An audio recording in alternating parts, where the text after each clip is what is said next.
That's what I do. Good afternoon and welcome to Learning Reimagined. I'm Allison Dampier, and with me as always is Sandy Gamba. Hi, Sandy. Hi, Allison. I am so excited today. We have with us an expert in all things kids. We have with us Lisa Crosby, who has her Master's of Education. She's been a teacher, she's an author, she started her own school. She really is a woman of all things, and her latest passion is the neurosciences of our youth. So Lisa, welcome to Learning Reimagined. Thank you so much for having me. It's nice to be here. What did I miss in the intro? I do a better job. I've been into neuroscience as it applies to learning since my graduate degree in 1999. So it's nothing recent. I've actually been following neuroscience and the developments, which have been really prolific since the 90s. So I think that's the only thing that wasn't accurate. I'm a literacy and math specialist. I've taught public school. During those years, I taught high school math. So math through calculus. And you can imagine how much I experienced kids' anxieties and kids being stressed out in math class, or came to find kids who struggled reading in my math class. And that's when I went and got my master's to be a literacy specialist, and had an emphasis on neuroscience as it applies to learning. So since then, I mean, I left public education in 2005, really for the mom thing, because my own kids weren't getting served, and they were in public schools and charter schools in my town. And I really was motivated to serve my own kids because we're all moms and we all want our kids to be successful, independent learners. And I think, you know, as a mom, that's a big deal. But I ended up really wanting to, because the math geek in me is very data driven. So I wanted to put some theories and research from neuroscience into practice in 2005 and see. And I had this burning question: how much could I improve kids' skills in 1 year? That was my question. If I put all these things into place and I controlled the school environment, I could create an emotionally safe culture, I could do pre-assessments and post-assessments and measure, and try to answer that question with small class sizes. We had maximum of 10. And, you know, we did a lot of unique things there, which, you know, the school's been closed since 2015. So I'm not trying to promote it. I'm just trying to explain my motivation for doing that was really my own experiment. And what I've learned is that it's possible to move kids 3 to 9 years in 1 year with teaching, with my knowledge. I don't know. I'm kind of a unicorn. That's what's hard, is that I can't give everybody all my information. Like, how do you do that? That's a hard thing to answer because I have a lot of sources and I read about a lot of specific problems, and I follow a lot of excellent neuroscientists and neuropsychologists, and their research turns out to be effective. So it's really them, I think. Lisa, that's absolutely fascinating, especially with your passion in science and being able to implement things in such a way where you see that difference, and maybe even in your own sons' lives, but also within your own community to be that effective. How did you begin that process? How did you? That's fascinating to me, because the impact can be so big and significant. Well, it's pretty cool, Allison, that I met you through a student who had been at my school. So that's pretty cool that we know that person in common. But I think it's just that I'm an empathetic person, and I don't feel like children are disposable. I feel like we need to value each child. And one main premise of neuroscience is every brain thinks differently, yet we treat them all the same. And that just inherently makes no sense whatsoever. I have a colleague and close friend who's an education attorney and got his doctorate in corporate or education reform from Berkeley. He was pretty big wig in his field.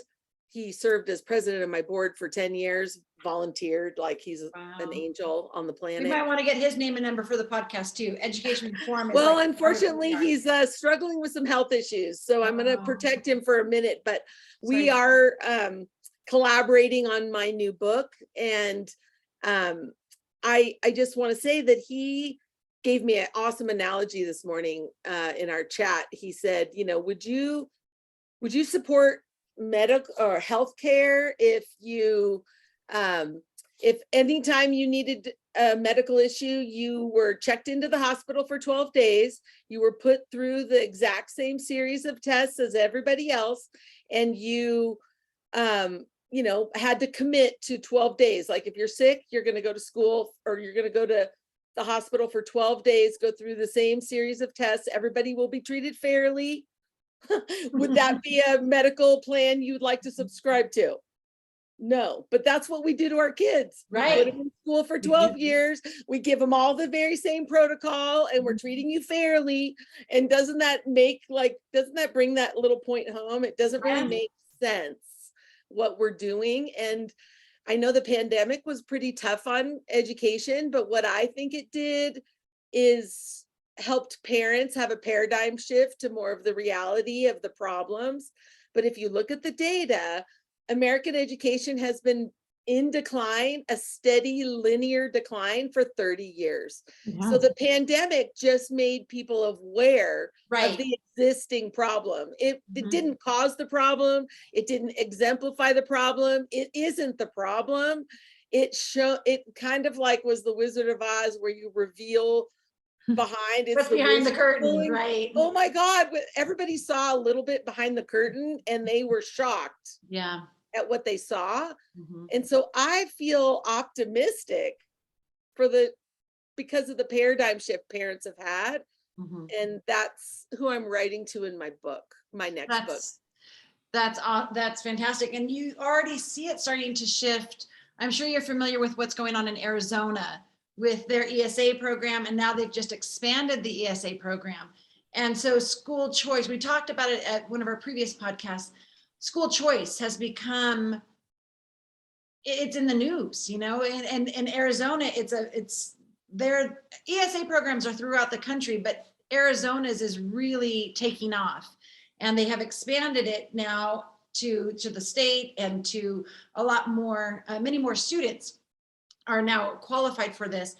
And I think this ESA voucher system is going to really become much more popular throughout our Well, it's a country. testament to what you were saying, Lisa, is that parents now feel like they know more and we have more options. And so we're demanding more as well.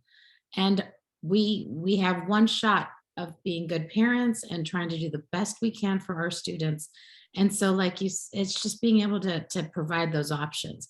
And oftentimes our parents are not aware of what is available. And so in Arizona, they're really spearheading this effort. And I think other states are watching closely. So. I'm all for a parent being able to make a choice for their child because it sounds like an American value that should have been here the whole time because it's a freedom. It's a freedom that, you know, who could make the best decision for a child but a parent? Right. We allow parents to make decisions in every other arena of their life except education. It's mandated or we're in zones. And doesn't that just seem so backwards? Well, you know, I think we need to just wake up and preserve the rights we have or create the ones we don't, because our next generation is going to have to pick up the slack and rise to the occasion of this technological society that's going at warp speed, but education's not keeping up. And I just want to see, you know, I mean, I would love to throw some data at you. Please. Just for your listeners. So Now I love the nationalreportcard.org. It's a very statistically reliable set of data. And I, as a math geek, I'm pretty critical about misleading statistics. So I would like to say that's a great place for people to go if they're if they're hearing this and thinking these people are extremists, or these people are having we're on a fringe. But honestly, we're talking about a reality that's documented. So here's a couple of numbers. As of 2019, this is pre-pandemic, about 34% of 8th graders were met the standards, met or exceeded the standards. 34%. Nationwide. Yes, this is nationwide. This is true for math and literacy. So as of 2019, we're sending over 60%, 66% of kids to high school unprepared. And that's like saying, go hiking in the wilderness with no water bottle, no weapon, and no shelter, like good luck. And I think that's cruel, inhumane, unconscionable. Words come to my mind along that, and yet as Americans, we're not talking about it. We're not actively doing anything about it. We feel politically oppressed. And I'm not a political person. I really am just trying to advocate for kids. And I have a strong personality, and I'm happy to do that. But at times it takes me to my knees, and I will cry in sadness at the suffering of kids of all socioeconomic levels. This is not something that's rural or urban or low economic or high economic. This is universally hurting children. So here's another statistic. In 2019, we had 61% of high school graduates be accepted into college.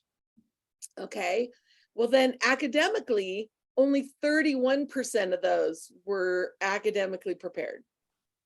So again, this is why colleges have, and I've taught college level math locally. I've support a lot of college test taking, LSAT, GMAT, stuff like that.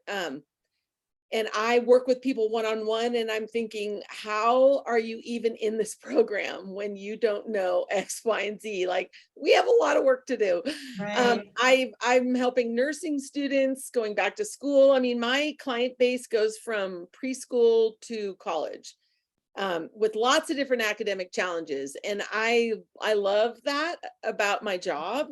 But I'm just trying to say out loud, and I love that I have two women who are passionate and care and are invested in education and providing opportunities around the world, which is exciting to me.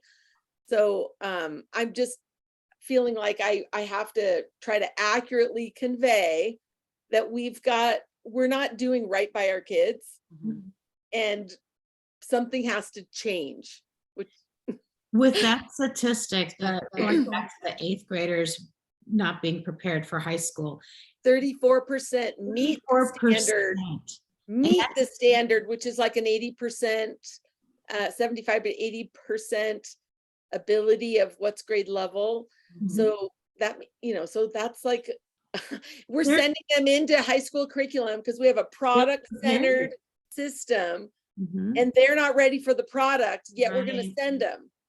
Which also highlights why the dropout level is so high. The retention level is low in having students make it through high school. Well, high school is a very fixed product, but you can get K through 8 in a lot of forms. Right. And yet we're all aiming them for a high school product, which is very fixed. And we're not doing a good enough job to make sure they're ready for it. And I really think I think it's more of a systemic issue. It's more of a educational design issue. Oh, I wholeheartedly agree with you on that. Because I know a lot of good educators with the heart in the right place. But they're tied. Their hands are absolutely tied.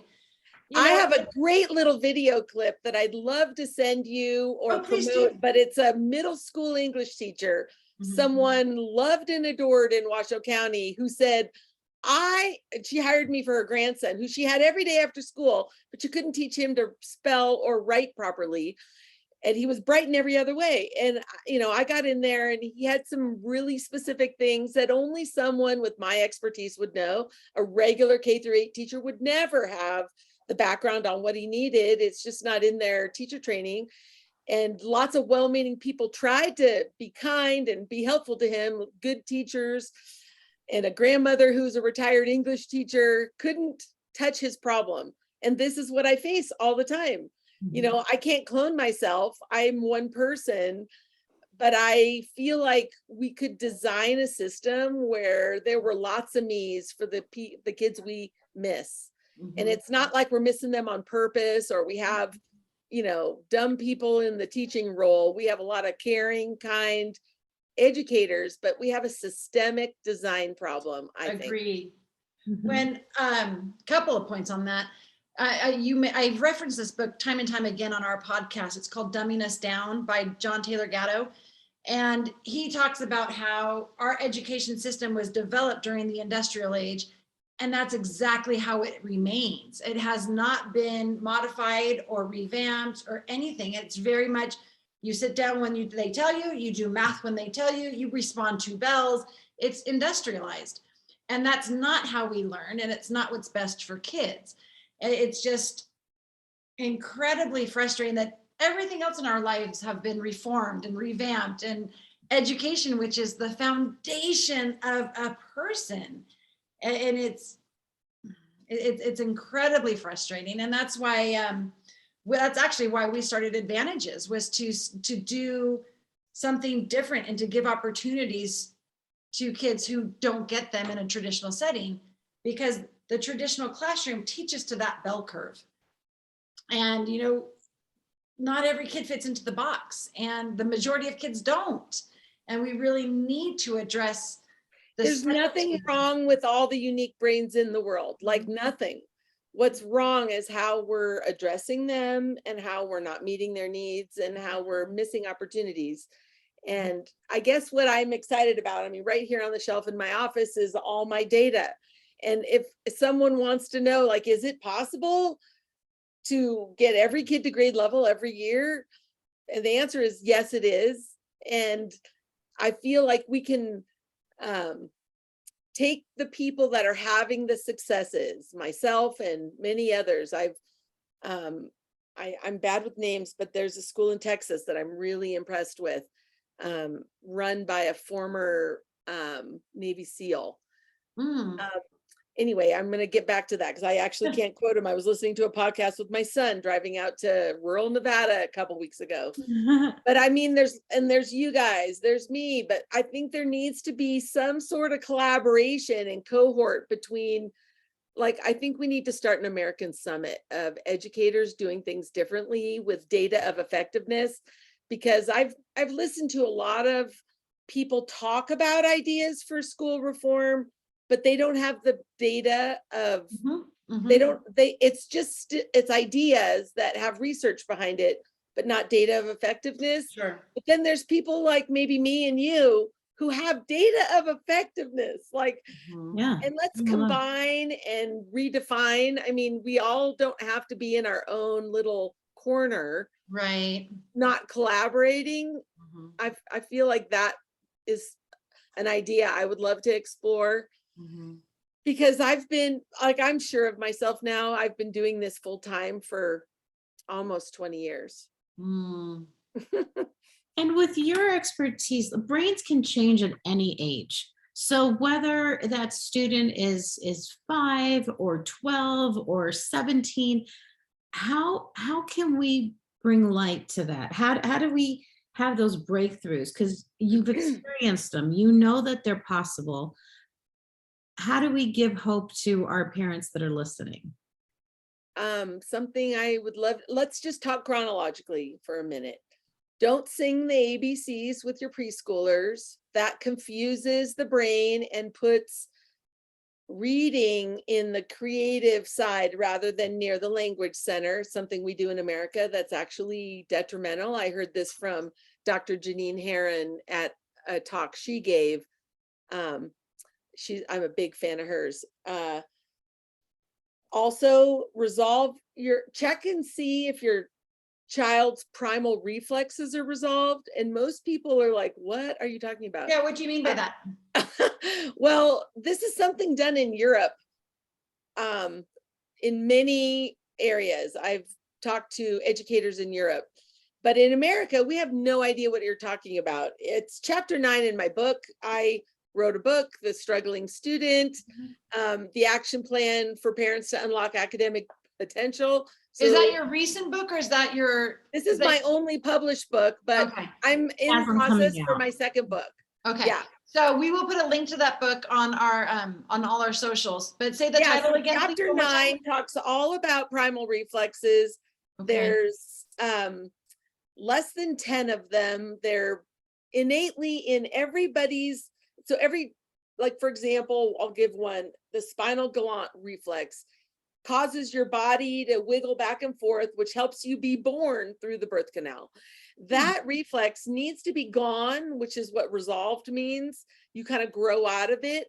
And if it isn't, when you sit back in a chair, you'll just want to wiggle. And we have a lot of, there's physical exercises, therapy that you can do, occupational therapists that are specialized in primal reflexes can resolve them with physical therapy.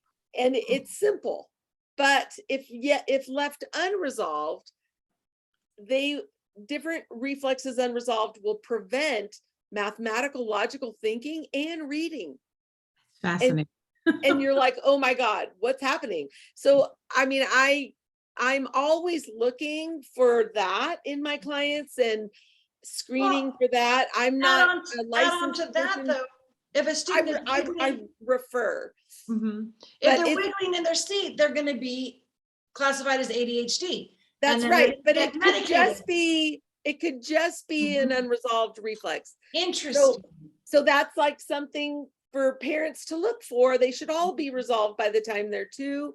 I gave very simple parental tests in my book, because everything I've read about it is for the expert. I haven't read anything for the parent in America. So I wanted to include that in my book because it's powerful and effective and actually, required for your child to achieve their potential. So that definitely will hold them back. Then I would say 3rd grade is when students establish their academic self-esteem, meaning what they're going to expect from their self in the future. So that is an internal kind of hidden psychological factor that parents need to teach kids how to have high expectations of themselves. And if a child is like shunned and stunted and unsuccessful, they're going to go, I'm going to have this low expectation of myself academically. And I'm going to kind of hide from trying hard. And they're going to go into that fixed mindset of unproductivity, which is a negative spiral down to a sad self-esteem. But if you can help your child feel successful, and by doing that, I refer to Carol DeWick's work in growth mindset, which I wholeheartedly aspire to and use all the time. I think that is a neuroscience key to parenting, how to don't praise the outcome. You are hurting your child with saying, yay, you got an A, yay, you're hurting your child. You need to praise the effort, equally praise, you studied so hard. And it's okay that you didn't get a great grade this time. Let's learn from our mistakes. That's what we need to teach, because we make kids feel at a very early age, you win, you lose. And it's so bad. So I see parenting paradigm shift too. Oh my gosh. It's parents. I think we need to keep hearing that same message. Yeah, Because I society can't say says it enough. yeah. Praise the effort, not the outcome. You want your child to have endurance, some grit. I mean, honestly, I saw a great TED talk. I can't say that guy's name or gal's name, but it was all about the one academic predictor was grit in their Yeah. in success. It wasn't Mm. IQ, it wasn't intelligence, it wasn't reading ability. It's really perseverance and grit. And Mhm.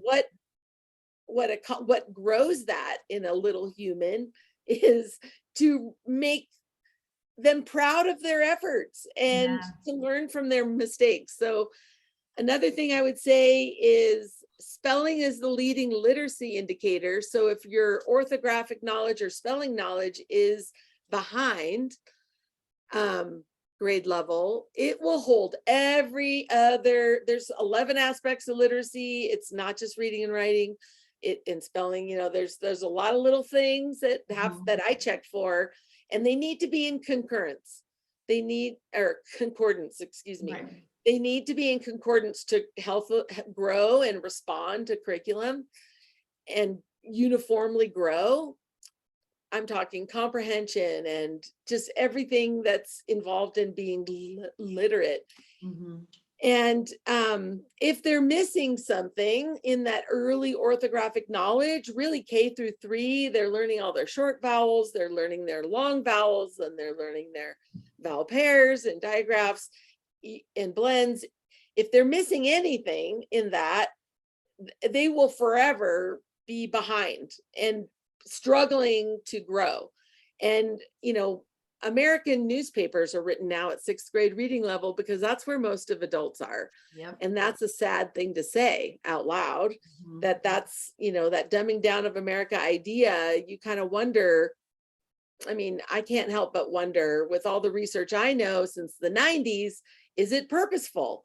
I mean, I'm not a conspiracy, like I said, I'm not a conspiracy theorist. Right. I'm not a political person, but if we know better, why aren't we doing better? I don't Right. know. It's a simple concept. It but is, and I don't know why we're not. Like it we're not I- putting our foot down as American parents and voters. And Mhm. I think we need to realize that maybe the government shouldn't run education. They're not education They're not experts. educators. Yeah, they're legislators. Let's put people who know how to help kids Yes. succeed in the place that matters. Right. And that, I don't know, is that a controversial thing to say out loud? I wouldn't think so. To me, it's You to keep saying it over and over again because we're in a desperate need. We're in Yeah. desperate needs. Yeah, desperate times calls for desperate measures. I don't know. Yeah. So I guess I would say spelling is more important than you think. We, you know, there's stages of spelling development. Thanks to Dr. Bear's work. He's one of the authors of the #1 curriculum in language arts in elementary in the world. His Houghton Mifflin's curriculum is his publisher, but his work is in 37 languages right now and growing. I'm probably not even accurate at this time, but spelling isn't even taught after 6th grade. So if you don't get it by 6th grade, we're going to just throw you away because now we're going to expect that your literacy keeps growing. Right. But if you have any orthographic issues, we're not even going to finish teaching. So 6th grade is about, I've got it right here. It's 5th and 6th grade is, you know, syllable juncture stage. And we're not even teaching derivational relations. Oh, you get to see my puppy, Hamilton. Yeah, there he is. Anyway, so I'm just trying to say, we're not even doing the whole spelling in our educational process. We're giving kids 2/3 of what they need to know, and we're not teaching the last third. And we're expecting it to grow on its own, but we know it doesn't. So why aren't we? I don't know. And I don't know if they even teach spelling appropriately. So much of it is just memorization. Here are your 10 words for the week, memorize them. They don't talk about the patterns, and they don't talk about, you know, if this, then that type of thing. You know, you don't learn the rules as much as you're just rote memory of words. So it just, I agree. and listening to you talk and about all of the things that come into the appropriate, growth of a child, there's no way, the way our education system is set up, that it can be successful. No, it's set up to fail right now. Mhm. And that's what's hard to live with. And it's hard to watch the pain and the shame and the blame in the wrong place, which is in the heart of the child who's struggling. Right. It doesn't deserve to be there. They don't deserve the pain, the shame, the blame.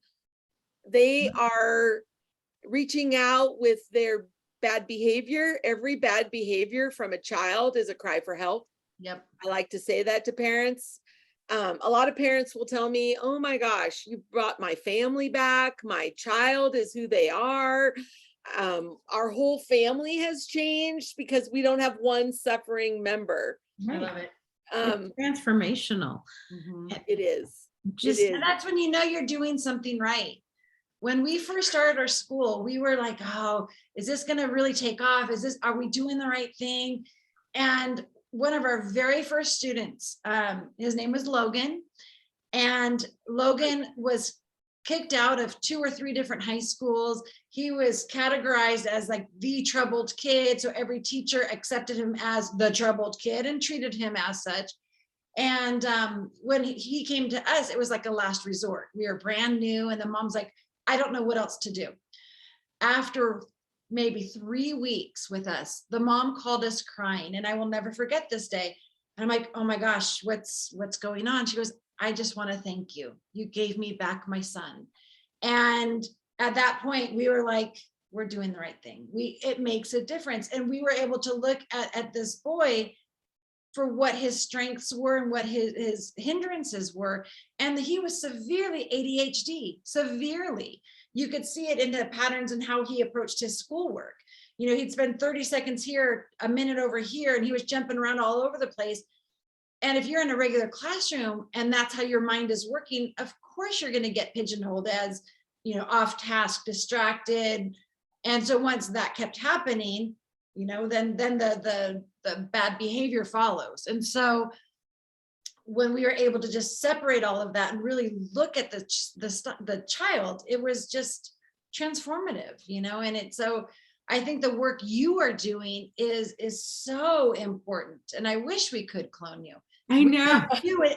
Every school should have someone like you. Honestly, I feel like maybe that, I don't know what the answer is, because I think I've just had an unusual interest in these 3 areas. I mean, and I have a mechanical engineering background. So but I changed careers because my husband wanted 6 kids and the kind of puppies you just saw. So I thought, but I only had 3 sons, but each one of them needed something different. My oldest son was upset because he couldn't get in. He was gifted in math in middle school, and in 7th grade he was crying because he was bored to tears and he wanted hard math. And I'm a math teacher driving to teach other 150 public school kids, and my own son was literally, in frustration to the point where, his colon blocked up in school, like medically affecting him. He was so upset. The gifted kids are forgotten a lot. They need to be fed, and their crisis of not getting what they're desiring is just as traumatic as a low-level kid not getting what he or she needs, and sitting at frustration. There's, the independent learning level for everybody is narrow. And you have to really know your student to teach to them. Yet we give kids end of the year testing and we don't do anything with it. We see what they don't know, but then we put them in the next product. Like, it makes no sense. Right. We test them, but we don't use the test results to their benefit. We just move on. And there's no continuity in curriculum planning. I mean, I know that with national standards and trying to make every topic taught on the same day, that's like approaching it the wrong way, but that was the intention. So I think we need to just really back up and talk to people who have data of effectiveness, like yourself and myself and these other little places where we're actually responding to students.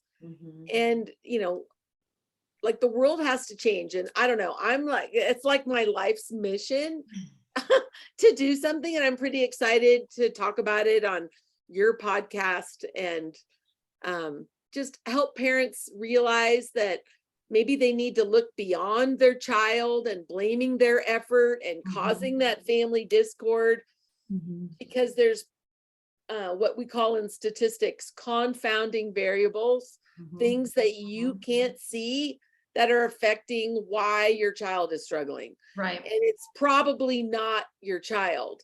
Probably not. It's probably something else. And you need to get an expert in your court to help your child. That's, I guess, what I would say to parents who feel like my child's just not trying. I mean, one family, I mean, I could tell you lots of little case studies. I don't know if you want little stories of hopefulness, but one child I was just thinking of, they were just high grades in middle school and elementary, but then high school, and she wasn't getting grades. And this is like educated, nice upper middle class family. Like, what is going on? And they were just all over her for 2 years. I got involved when she was a sophomore. Turns out she had an undiagnosed vision stress issue, which is another issue. Interesting. And she had pupil paralysis and could not sustain reading for more than about 16 seconds. No way, So I've never heard of that. She had no idea, because that was her only point of view, was her own eyes. Right. And her parents had no idea. She presented very normally. She could tell she was a smart girl, but she was auditorially succeeding for her whole life. In high school, that's not possible. You have to actually study. And so that's where life hit the wall for her. And with therapy from a vision specialist I refer, and academic therapy, me filling in a lot of holes for her, she's soaring in college. Here's another case that I think is kind of mind-blowing. I have 2 dyslexic cases I like to mention because dyslexia is I'm a literacy specialist and I don't use that word. So no lay people should use that word. That word's meaningless. It's an umbrella that houses lots of different presentations. And what it really means is reading is being processed in an ineffective part of the brain. Okay. If you put electrodes all over a good reader's brain and you look at their reading, the parts of their brain that are lighting up when they're reading are very near the language center, which I have a left-right brain problem, so I'm pretty sure that's on your right side of your brain. That's my brain, but I think it's on the right side. I got to double check. But so when reading is being processed far away from that, you can imagine all the neural pathways to get to your language center and all the neural pathways back. And depending on where reading's being processed, which the brain randomly decides where it should process different things.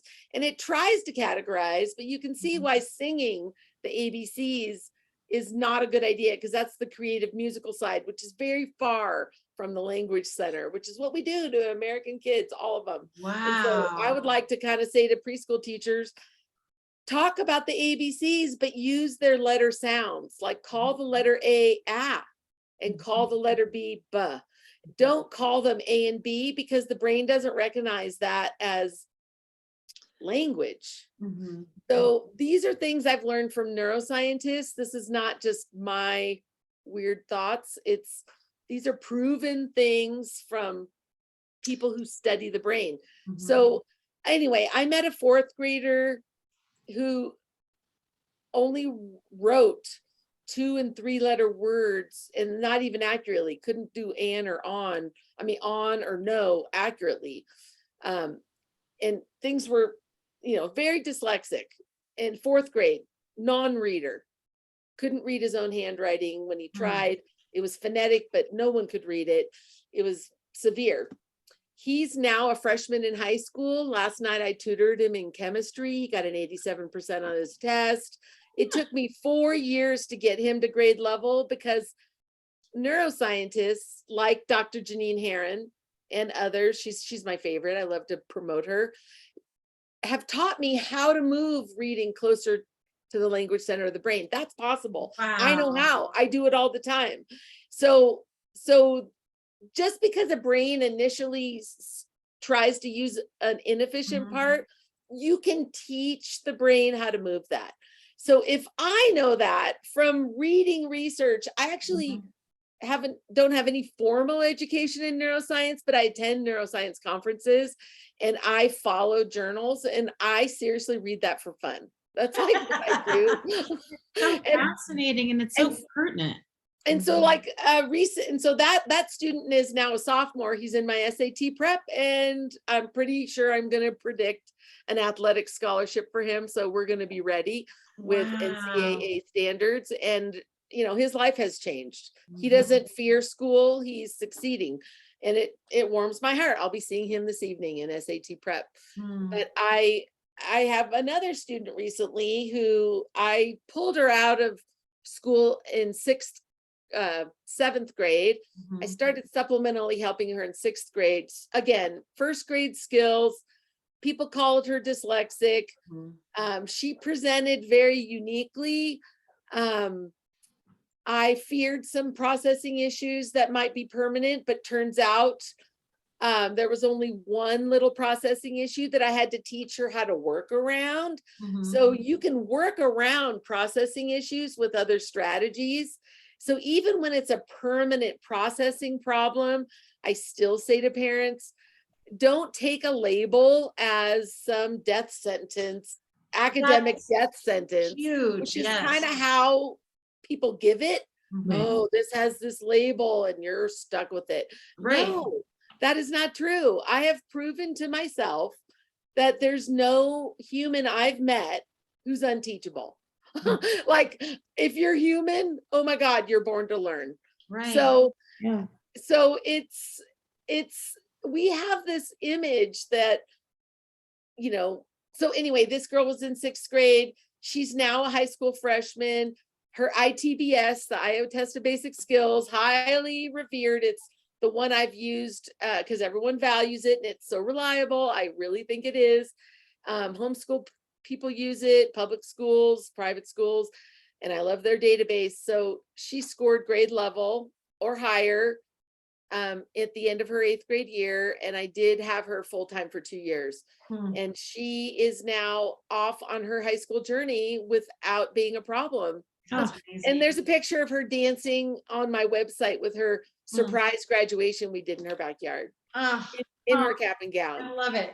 You're changing these kids' lives, their trajectory of their future. And I know that this is an opportunity for other parents to hear that it's not a label. It's something that you can work through. The brain is an incredible organ. And like so we understand this with stroke patients, right? Stroke patients will lose the ability to talk or walk or read, and we reteach them, even though there's a damaged section of their brain. The brain's incredibly plastic. You can reroute those neural pathways, which is what thinking is. But yet we take a young, healthy brain and we don't expect any plasticity or ability to reteach or repair.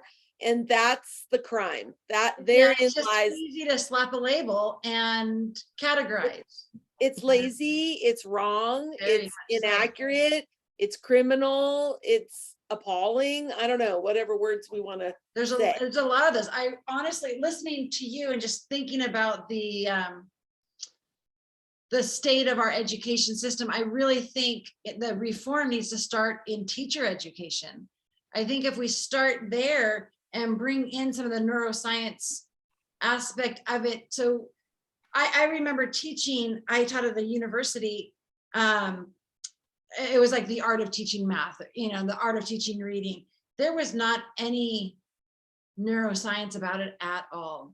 It really wasn't. And it's just, that's one of the reasons why Sandy and I got out of the public education system, is because it was so archaic and it really didn't lend itself to proper education. I remember I was teaching 5th or 6th grade, and they asked me to pilot a math program. And so for 8 weeks, 12 weeks, I had a separate math curriculum from the rest of the school. And at the end of that program, we would go and report what our findings were, recommend, not recommend. I went through this whole program, and it actually was a really good, solid math program. It gave great aspects of acceleration and remediation. And there was so much about it that I did like. So when it came time to share with the committee, I'm presenting to the superintendent and many people among his little team. And, I gave my reflections. Another teacher who was doing another program, she was sharing, and she said, well, my program had a lot of rote items in it. The teacher will say this, the students will respond to that. The teacher will then move on to that. Like, it was very step by step by step teaching. And it was designed so that anybody could pick up the teacher's manual and teach. And they went with that program. When I went back to complain, I'm like, what the heck? That's terrible. That is absolutely terrible. And I said, it wasn't even a win-loss thing for me. It was just like looking at my kids, what was a win-loss. And they said, well, we have to prepare for anybody to teach these classes. And I'm like, it just seems so ludicrous. But that just really was setting the stage for what education has become. When my own kids were in 2nd and 3rd grade, their teacher was like, oh, it's 10:05. We need to stop this. I have to get to math. It's math time right now. If the principal comes by at 10:05 and I'm not on page 26, we're in trouble. Like, it was that specific, that there's no more teachable moments. There's no more creativity. It's rote education, and that's not good for anyone. So I really think that the reformation has to begin in our teacher education system. How do we train people to take over these little minds? Well, and America has to take a long, hard look with how we're going to treat teachers, how we're going to pay teachers, and how, we expect a 5-year degree for a salary with not a lot of potential. And we want the best and brightest in our classrooms, but we're making it very unattractive. Only the heart-driven or the secondary income to the family can support a household. That's a good a primary educator cannot support a household. No. And that's another American issue that is pitiful, egregious, all of the criminal. I don't know. The pressure on these teachers. It's just as Allison is mentioning, Clark County, I live in Las Vegas. It's the 5th largest school district. 6th grade has 44, 43 students per section, and a teacher has 6 sections. And so that's over 200 students. There's no way that one teacher can address the individual needs or to be able to custom to each student. No, so it's like we're perpetuating this terrible. And we're not really talking about it in Washoe County, but I believe there's around 180 administrators in the classroom for the unfilled positions in Washoe County, because teachers could not survive the pandemic in terms of what they had to do to bounce with everything.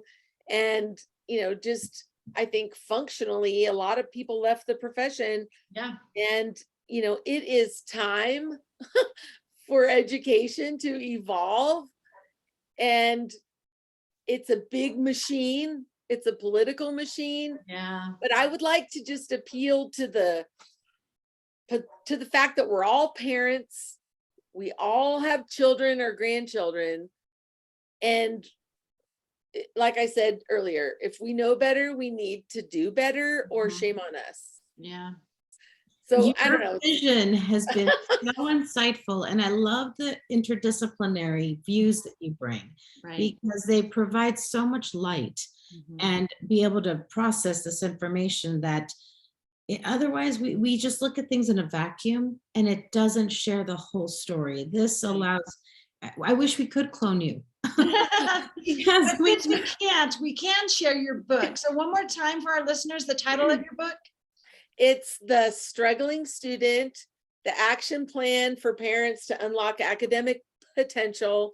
It's 29 chapters of what a public school system or often a private school system won't address that could be holding your child back. Mm. Some chapters are definitely enough information for a parent to make the difference themselves. But Mm. when I felt an expert would be mandatory to deal with an issue that I'm bringing to light, like primal reflexes, for example, we Mhm. talked about, there are experts in those fields that a parent can turn to, Fantastic. often, sometimes even covered by insurance. So Mhm. it's available on Amazon. And thanks for letting me say that. No, please, that's just very, very helpful to Fantastic. our listeners as well. And you have a website yourself? Yes, it's my business is Academic Transformations, and it's Academic Transformations with an S.com. Perfect. So if you have any, if you want to hear more from Lisa, if you want to learn from her, if you have any questions for her specifically, you can reach out to her through her website. You can purchase her book on Amazon, The Struggling Student by Lisa Crosby. I highly recommend it. I highly recommend visiting her website as well. There's a lot of great information. And Lisa, I thank you so much for your time today. We could keep talking for hours. You have so much to share. We agree on so much, and I think together we can change the world. Well, thank you. And I seriously think maybe we came up with a good idea. We need to form our own conference with difference makers and maybe see what we can do together. Yeah, I love it. Thank you, Lisa. Yeah, Thank you so much. Thank you so much for your time today. We really appreciate it. And I know our listeners do as well.